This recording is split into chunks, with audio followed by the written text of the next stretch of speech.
교회는 모여야 한다. 교회는 모여야 한다라는 제목으로 함께 은혜를 나누려고 합니다. 히브리서 말씀을 보면 핵심 주제가 믿음이라는 걸 알 수 있어요. 믿음이 중요하다는 겁니다. 우리가 이 땅 살아가면서 여러 가지 중요한 것이 있지만 믿음이 참 중요해요. 세상에 보통 평범한 사람들이 많아요. 저도 평범한 사람 중에 한 사람 같아요.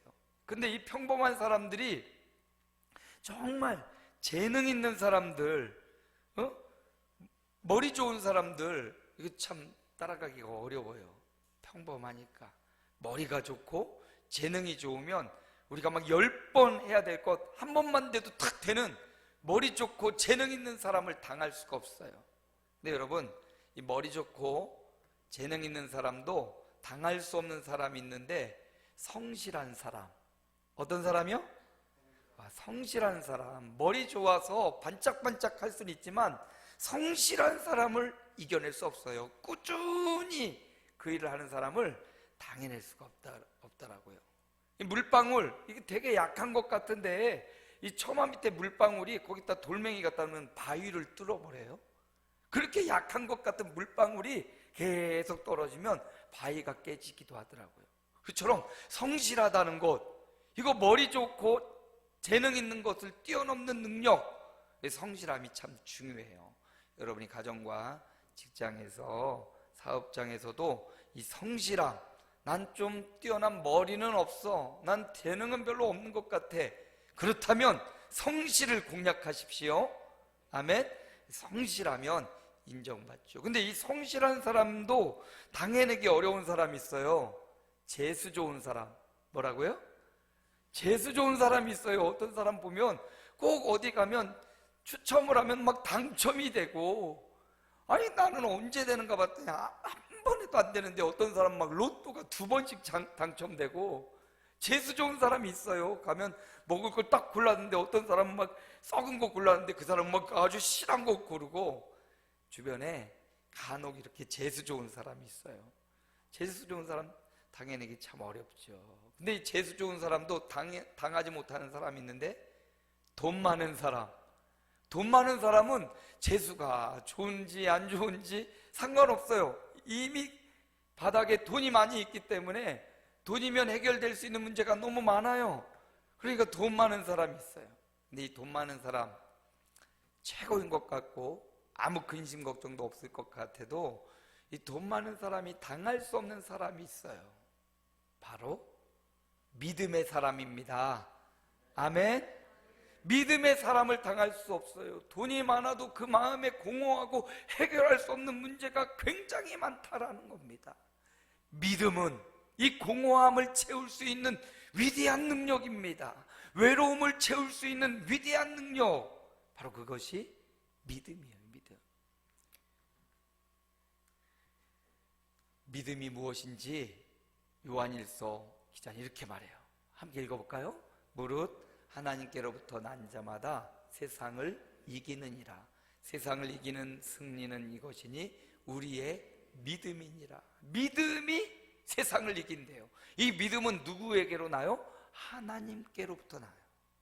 믿음이 세상을 이기는 거예요. 믿음이 돈 많은 사람, 재수 좋은 사람, 성실한 사람, 재능 있는 사람, 머리 좋은 사람, 평범한 사람, 그들이 당할 수 없는 자가 바로 믿음의 사람이라는 사실. 오늘 이 자리에 예배하러 온 저와 여러분 한 사람 한 사람이 세상이 감당할 수 없는 믿음의 사람인 줄로 믿습니다. 지금 많은 물질이 없고 평안한 삶이 아닐지라도 여러분 믿음을 선택하시기 바랍니다. 세상을 이기는 믿음의 사람들이 오늘 모여서 하나님께 예배하고 있어요. 믿음에는 대상이 필요해요. 무엇을 믿느냐? 목사님을 믿느냐? 장로님을 믿느냐? 물론 사람을 향한 신뢰도 중요하지만 믿음은 대상이 중요합니다. 그 대상이 누구냐? 우리가 믿는 하나님은 전능하신 하나님, 창조주 하나님, 우리를 구원하는 구속주 하나님, 우리의 삶 가운데 날마다 함께 해주시는 보혜사 성령님. 근데 이 믿음의 대상에 대해서 이야기할 때 개인적인 믿음보다 더 중요한 것은 그 대상 자체가 어떤 분야예요. 내 믿음은 삐뚤어질 수도 있습니다. 아주 살얼음이 얼은 그 강을 보면서 야, 저건 엄청 단단하게 얼은, 아주 두꺼운 얼음이 얼었을 거야, 이렇게 잘못된 믿음을 가질 수도 있어요. 그리고 어떤 사람은 단단한 얼음, 아주 그냥 1m 넘게 꽝꽝 얼은 남극의 얼음을 보고도 저건 살얼음이야, 나 지나가다가 깨져서 죽을지도 몰라. 개인의 믿음이 있고 없고 주관적인 믿음의 차이가 분명히 난다는 거죠. 그런데 여기서 중요한 것은 우리가 믿는 하나님은 내가 어떤 신념을 가졌던, 연약한 믿음, 살얼음이야 라는 믿음을 가졌던, 아니면 단단한 믿음이야, 내가 생각하는 것과 달리 그분은 영원히 단단하시고 영원히 튼튼하시고 영원히 깨지지 않는 이 땅을 만드시고 섭리하시고 운행하시는 분. 그래서 그 이름을 어떻게 표현할 수가 없어서 여호와, 스스로 계시는 분이라고 우리가 표현을 합니다. 여러분, 세상을 이기는 믿음은 하나님을 믿는 믿음이에요. 창조주 하나님을 믿는 믿음, 나를 지으시고 만드신 이를 믿는 믿음, 바로 이 믿음, 세상을 이기는 믿음의 사람들이 오늘 모여서 예배하는 줄로 믿습니다. 기도하시기를, 하나님 나에게 더 큰 믿음을 주옵소서.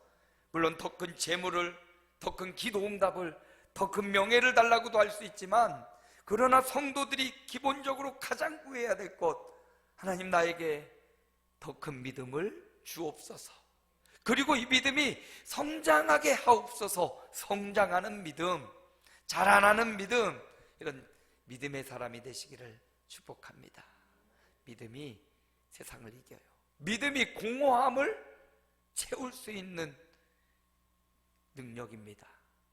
우리 마음에 우울함으로 무언가 빈 것 같은 그런 감정이 들 때, 그런 생각이 들 때가 있어요. 그때 그 빈자리에 믿음을 채우시기 바랍니다. 빈자리가 꼭 생겨요. 부모님이 돌아가시거나 형제들이 어려움을 겪거나 자녀들이 아플 때 마음에 빈자리가 생겨요. 그럴 때마다 여러분 그 빈자리에 우리 주님 하나님을 향한 믿음으로 채우시기 바랍니다. 교회는 바로 이런 믿음으로 모이는 곳이 교회예요. 믿음으로 모여 하나님을 예비하는 곳이에요. 그래서 오늘 본문에도 보니까 함께 읽어볼까요? 또 약속하신 이는 미쁘시니 우리가 믿는 도리의 소망을 움직이지 말며 굳게 잡고. 우리가 모여서 뭐 하는 겁니까?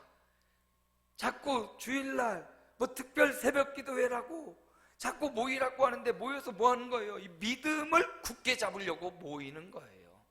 믿음은 들음에서 나고, 그렇게 말하고 있죠. 믿음은 자꾸 말씀을 듣고 모이는 데서부터 믿음이 나요.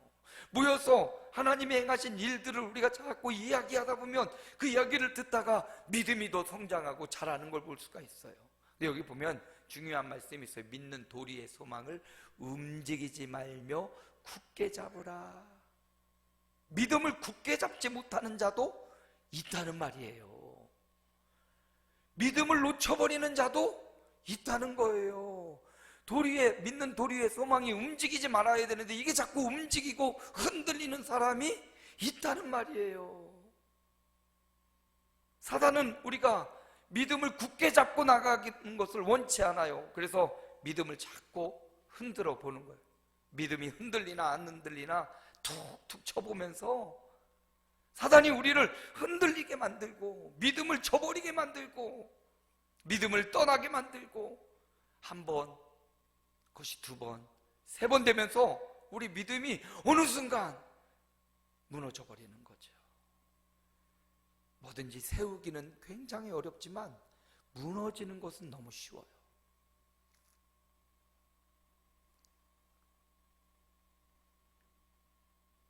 세우는 건 참 힘들어요. 믿음을 세워가기도 참 어려워요. 그런데 이게 허물어지는 건 너무 쉬워요. 사단은 이렇게 우리를 허물기를 좋아해요. 그래서 오늘 말씀이 말합니다. 믿는 도리의 소망을 움직이지 말고 굳게 잡으라. 굳건하게 강하게 붙잡으라. 결국은 믿음을 잡는 것도 내가 할 수 있는 일이에요. 믿음을 놓는 것도 내가 할 수 있는 일이에요. 그러므로 여러분, 믿음을 놓치지 말고 창조주 하나님, 살아계신 하나님을 향한 믿음을 굳게 붙잡으시길 바랍니다. 예, 굳게 붙잡는 거예요. 어린아이가 아빠의 손을 꽉 붙잡는 것처럼. 근데 사실은 아이가 아빠의 손을 잡는 게 아니라 아빠가 아이의 손을 더 꽉 잡고 있잖아요. 이런 관계예요. 교회는 모여야 합니다. 믿음을 굳게 잡고 모여야 돼요. 오늘 하나님 믿는 이 믿음을 굳게 잡고 모이기를 힘쓰는 우리 성도들 되시기를 축복합니다. 교회는 또 모여야 하는데요, 오늘 말씀에 24절 보니까 함께 읽어볼까요? 서로 돌아보아 사랑과 선행을 격려하며. 뭐하러 모여요? 믿음을 가지려고, 믿음을 굳게 하려고 모여요. 뭐 하려고 모여요? 서로 돌아보려고 모이는 거예요. 사랑과 선행을 격려하려고 모이는 거예요. 모여서 서로 싸우고 다툰다면 모이는 것 자체가 지옥입니다. 근데 모여서 아유, 우리 권사님 힘을 내세요, 우리 집사님 정말 멋있네요, 잘하셨네요, 이렇게 사랑과 선행을 격려하려고 모이는 거예요. 우리의 모임은 이런 격려가 넘쳐나기를 축복합니다. 여기 격려하다라는 원어를 보니까 파릭시스모스, 재촉하다 라는 뜻을 갖고 있고, 자극하다, 격렬하게 자극하다, 사랑과 선행을 자극하라는 거예요. 사랑할 수 있도록, 선행을 할 수 있도록 자극을 주라는 거예요. 여러분 지금도 잘하고 있지만 여기서 만족하지 마시고 더 큰 사랑을 해야 됩니다. 더 큰 실천을 해야 됩니다. 이걸 자극을 주라는 겁니다. 가만히 두면, 자극받지 않으면 그대로 퇴행하거나 뒤로 물러서요. 근데 퇴행하거나 뒤로 물러서지 않도록 자극을 줘서 반동이 일어나고 반응이 일어날 수 있도록 선한 일에 자극을 주라는 거예요. 하나님이 기뻐하시는 선한 일, 여기 사랑과 선행을 격려하라고 했습니다.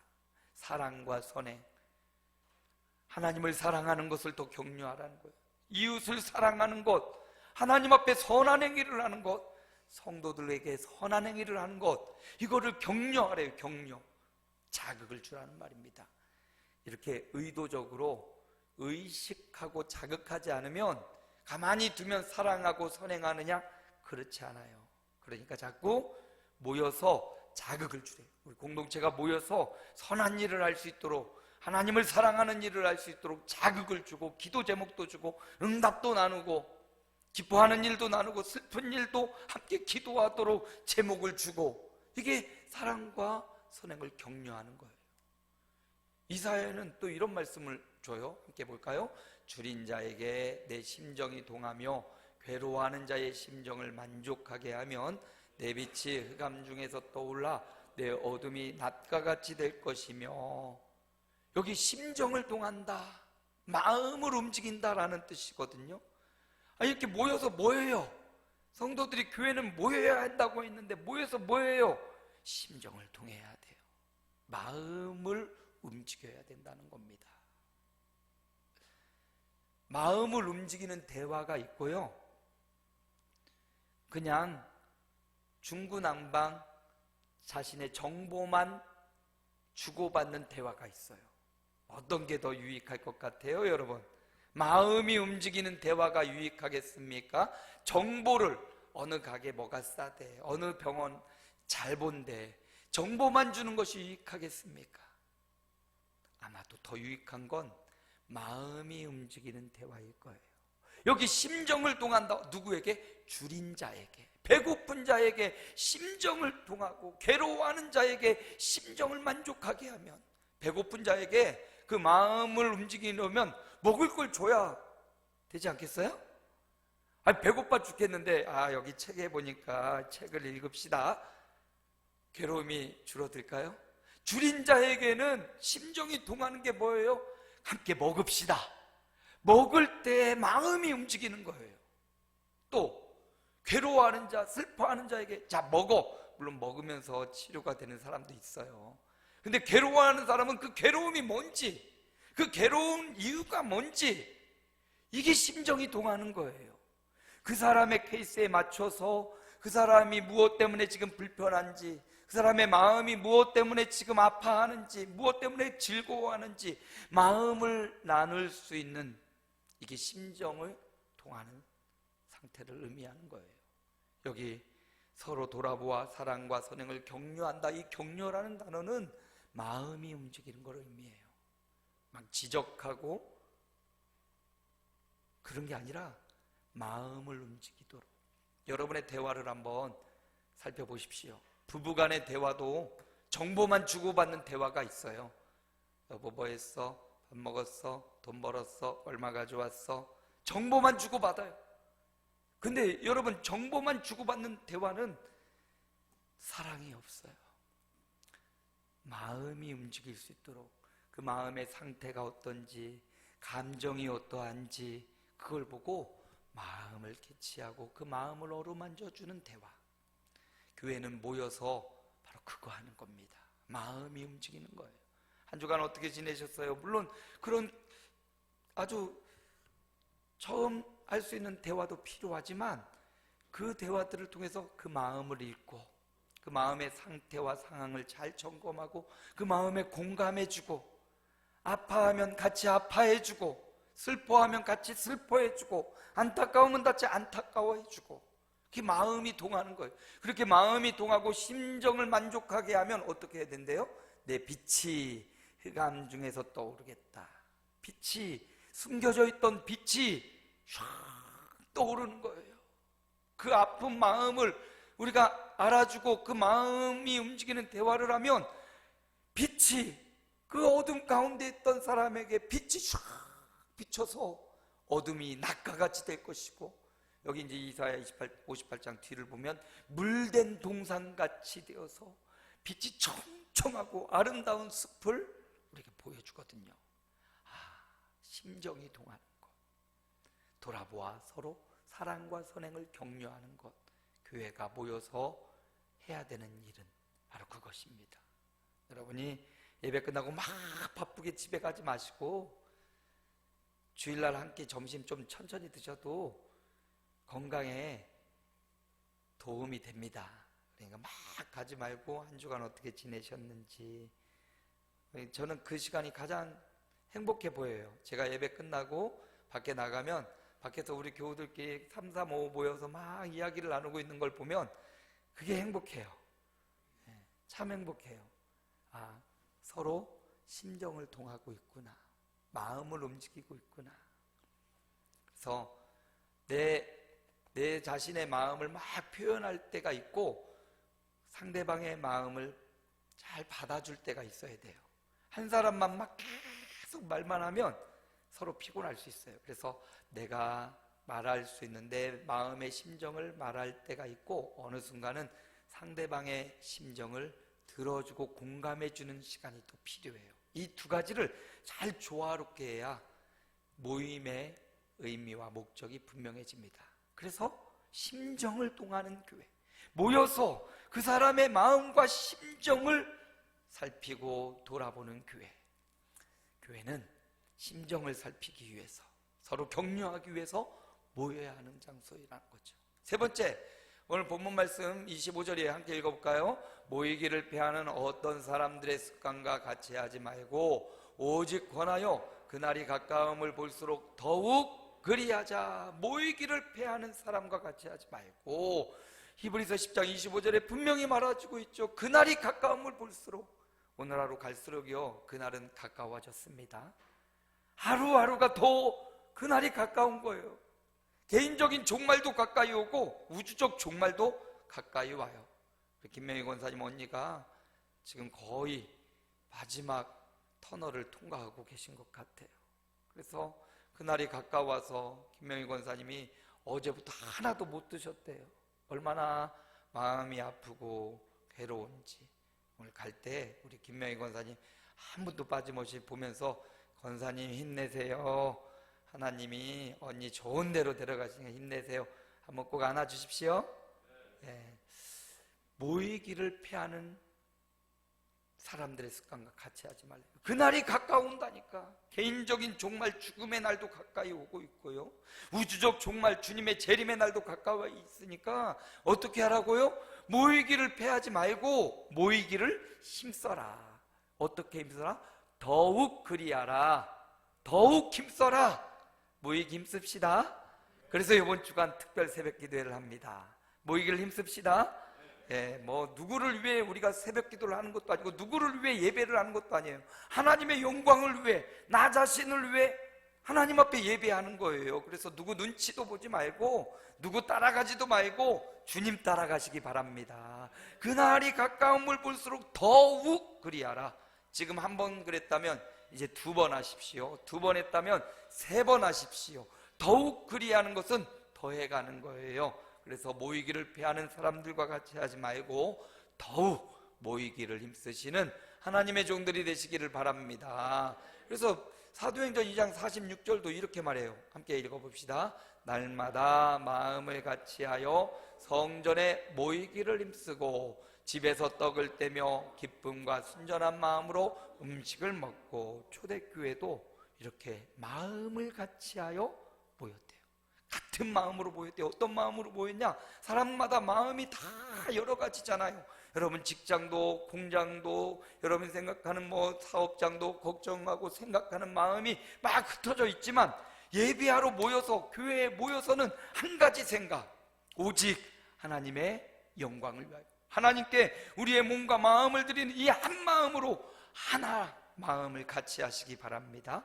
마음을 막 모으는 거예요.